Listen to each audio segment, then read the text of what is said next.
then just expose them to shock wave like this. So our surprise we found that DNA can actually go inside. This in fact is the world's first recorded DNA transcription using shock waves, where we were able to use the porosity and the cell membrane and the DNA was able to go in. All transformation that we found is not possible by conventional method. We were able to do this because biologists for several studies would like to put a DNA inside a cell and then see how it actually works. So this is one of the early work in that direction.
Actually, you can ask the eardrum rupture. One of you asked that I didn't mention about this. There are a lot of long-term effects of the degeneration of axon to hypertension, maybe the hearing going down, all kinds of problems are there. So people are trying to understand many of these things. But this is what, to me, completely remains unknown. So there are yes, 140 dB, you are somewhere in the border area. If you convert that into pressure level. And that is the reason why you may have anything beyond 150 sustained is very dangerous. Of course, I did show you this photograph in the morning session. And sometimes, why many of your vice chancellor also was asking, how do you start interdisciplinary research? The best way to start interdisciplinary research is go and have a cup of coffee. Both me and Professor Deepika Chakravarti, we were put in a student advisory council meeting in IASC many years ago. When Professor Balram was the director, and then I couldn't say no because he knew him personally. And then when we were having that meeting and coming out, I asked her, see, I have a device which can generate shock waves and it can do needleless drug delivery, but I want some biologist to tell me whether it works or not. And that is how the shock waves lab and the molecular pathogenic lab we started together, and I am so glad that this collaboration has sustained 15 years, producing about 2 PhDs and then several master students, and many things came out because of this collaboration. So sometimes it is good to be in committee, after all not bad, provided you have an open mind. And committee we came out much later, but our collaboration became very strong over the years. So if you look at drug delivery per se, I think nobody likes needles, right? All of you have had a needle injection at some point in time. But we thought, can we actually have used the momentum in the shock wave to put the drug directly below the skin and target what are popularly called as Langerhans cells.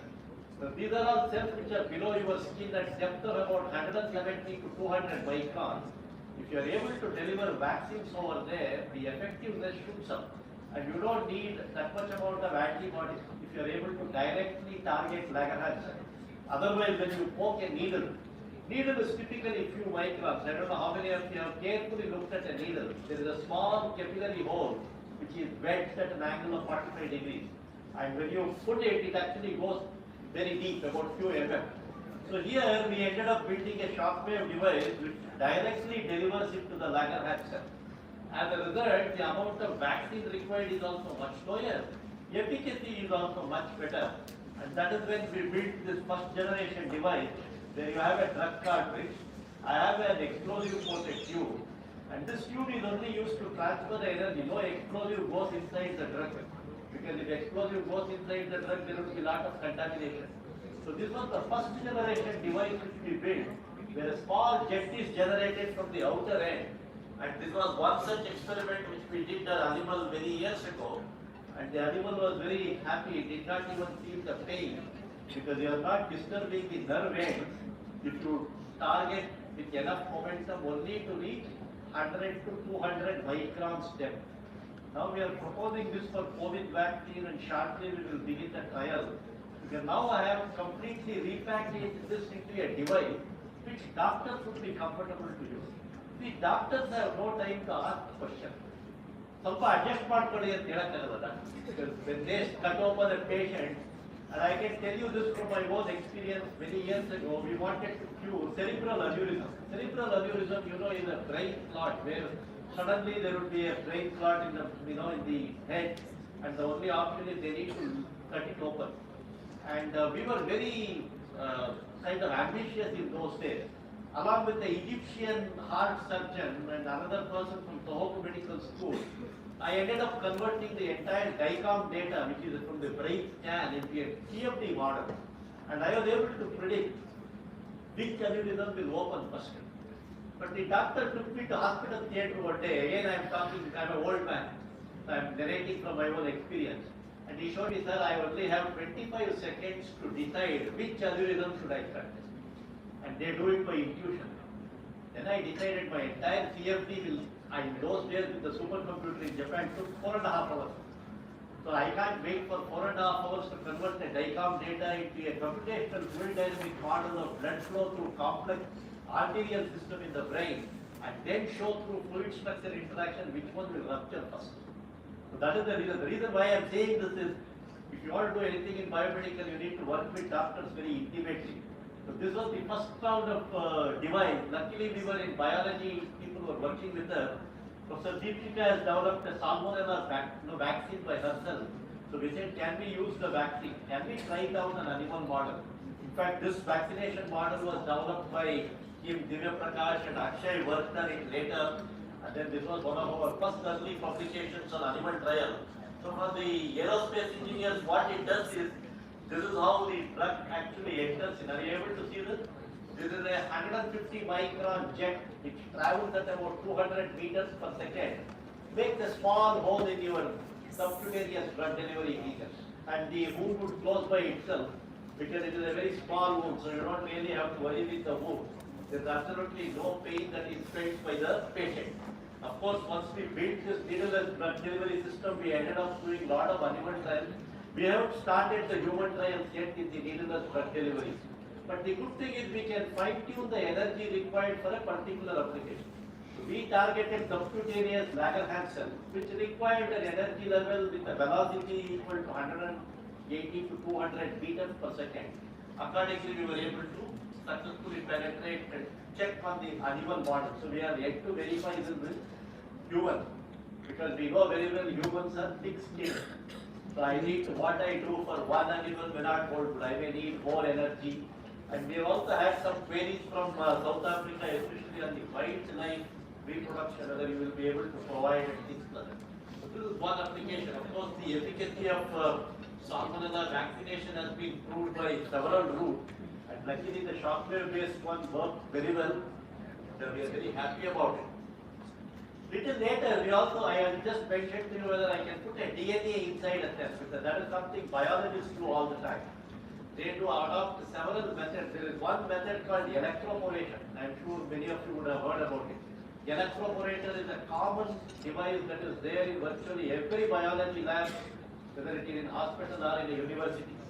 But electroporator is not able to do certain kind of cell transformation. For example, mycobacterium you cannot do, agrobacterium you cannot do. So we said, can I use the same shockwave to put a drug in the plasma, naked plasmid DNA inside? So again, we ended up using this small device, what we used for drug delivery, modified it. And you remember that this was the first one that I showed you in an underwater channel, which was so big. Now we were able to miniaturize it so that I can take it to the next level. So this was another application which we did. And the bacterial transformation, many of the biology part was set right. And then I said, can we do one more round of device, because nobody likes to use explosives. If you go and say in your biology lab, I can use tiny amount of cracker, I will generate a shock, you do the experiment.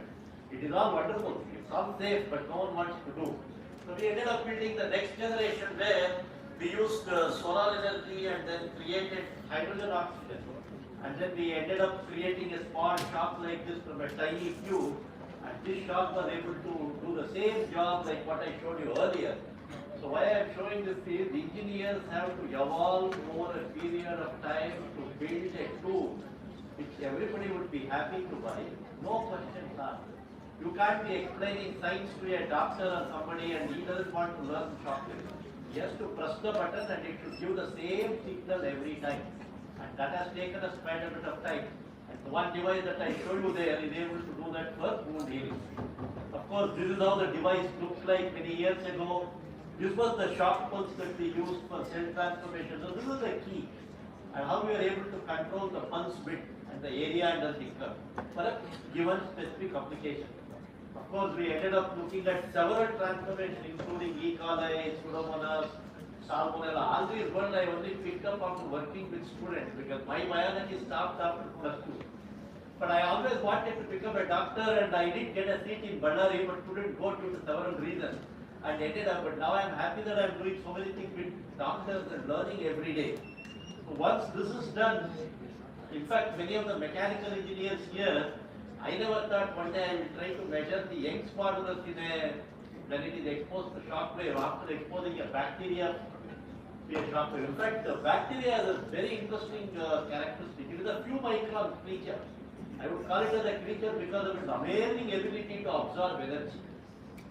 Can you take a guess how much of peak overpressure a bacterial can actually withstand? Mycobacterium, E. coli for example, can withstand 120 bar, 120 times the atmospheric pressure for a duration of about close to 80 to 100 microseconds. Then it elongates. It virtually elongates like this, A small E. coli becomes like this. And then after about half an hour it comes back. I never thought a tiny organism like that has got so much of ability to absorb and then, elongate and come back. This in fact taught us certain application in agrology. So in the early days I will not talk about it. But then you are able to see whether angiogenesis also can happen and different cell types does it happen. So we had so many questions like this. So these are some of the proper evidences which we do, and this is the advantage of working with biology. And this is again to reiterate, if you don't know science, you can't build technology.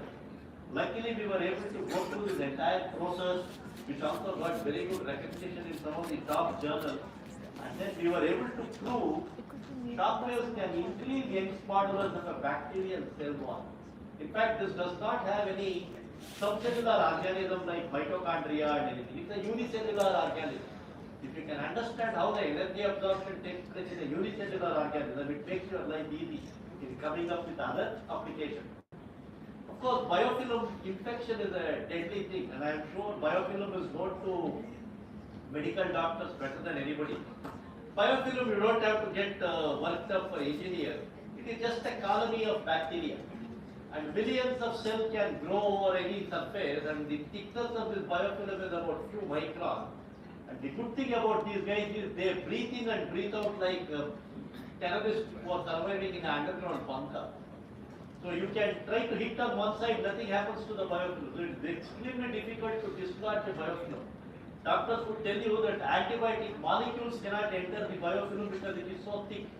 It is like the phlegm that comes out when you have cough or cold. Correct? You split out the photon, right? It's a biofilm. So we thought, can you actually dislodge the biofilm by some means? You can't use a lithotripsy shock wave for this because it will burn the hole. Whereas if you have a whole body shock, can we do this? So this was one of the thought process.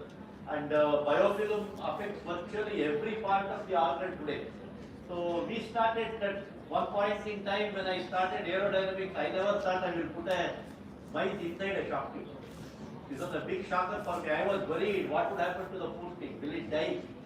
Then the ethics committee clearance was taken and we went through the entire exercise.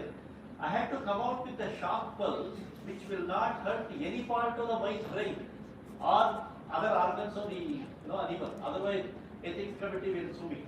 So we had to select a very nice pressure pulse where even if you get shocked, nothing should really happen. Exactly like what is the number of subjects you can afford to fail after writing an exam, so that you withstand that shock and appear for one more exam and go further. So exactly like this, we ended up building a shock tube with a diaphragmless valve. And then to our dismay, these experiments were very successful in the beginning. But very quickly I found out that the conventional method is not good because particles of diaphragm can actually come and hit the brain. Then it can create collateral damage. Ended up building a special shock tube called a conical shock tube, which avoids those jets. So this is where collaboration will not simply happen. Shockwave, everybody, I go there, then the doctors will say your experimental device itself is useless because it produces more uncertainties than what is useful. So we ended up building another shock tube to recreate exact pulse like this, and then this in turn gave some fantastic results. Not only we are able to disrupt the biofilm, we are also ensuring that antibiotic molecules can enter inside. For example, in this case, we have looked at ciprofloxacin plus shockwave, and after exposure, they are able to act very well. So we gave an infectious mice was treated with shockwave, and then also was given antibiotic. So both we were able to try out. These are some of the no infection case who have no biofilm, and with shockwave we were able to see. Of course, I don't understand much about these micrographs, to be honest. This is where I think collaboration will work. When I don't try to learn biology, when biologists don't try to learn engineering, but we work with each other with mutual respect. So very important to respect everybody's science and engineering. Of course, we also looked at infection, as I told you. So this was very interesting results for us, that we were able to really look at, they do induce immunoprotection against salmonella. This is very exciting, but we are very early days. This is when I said that maybe we may have a small shockwave generator where I get a dose of shock, just like an X-ray chamber, and that would help me and make my antibiotic work better. So these are very early days whether I can improve the immunoprotection because there is no drug that is involved. But I have to look at several pathways to ensure there is no secondary collateral damage, the stem cell should not get damaged. Human body is probably the most amazing evolutionary byproduct that has come out. And you can't really look at one part and say everything is fine. That is why in medical field, in biomedical area, technology takes a long time. And probably these exercises, I have spent more than 25 years of my lifetime on this. Maybe one or two products will come out, provided everything comes together. Of course, we have also looked at mycobacterial infection where we very clearly showed that the shockwave exposed one comes. So most of this data is done at cellular level and animal model. So we have not really tried many of these things in humans yet. But in animals at least this seems to be quite clear that there seems to be a protective immune response which actually comes through one particular pathway, but that is not the only pathway. There could be several. So we may have to investigate all of them. And they are also looking at some cytokine stuff. I think biologists would understand these things better. Cytokine, all of these words, forgive me because I only picked it up from biologists. But it looks very interesting that in every case we are able to see better work with shockwave exposed one, which gives us enough hope to see whether we can build something useful. Of course, we have done this by taking samples in different parts of the animal model like spleen and liver. Of course, in just summarize this, you can say that the controlled shock waves, whatever we have done, you are able to look at immunity in vivo. We have also looked at some amount of shock wave activates the P38 protein. That route appears to be one of the standard routes. So maybe we need to work with pharma guys and more microbiologists to understand, are there any other? For example, if you ask me what happens to a stem cell, I have no idea. In fact, the HEG hospital once wanted us to build a system to understand whether stem cells can be transformed, whether T cells can be transformed. So there are several things where biochemistry guys have to work together. So we have the devices, but we can look at how do we join hands. Of course, this is another very interesting thing. Enhance the cytokine level. It indicates that this is actually like abiotics plus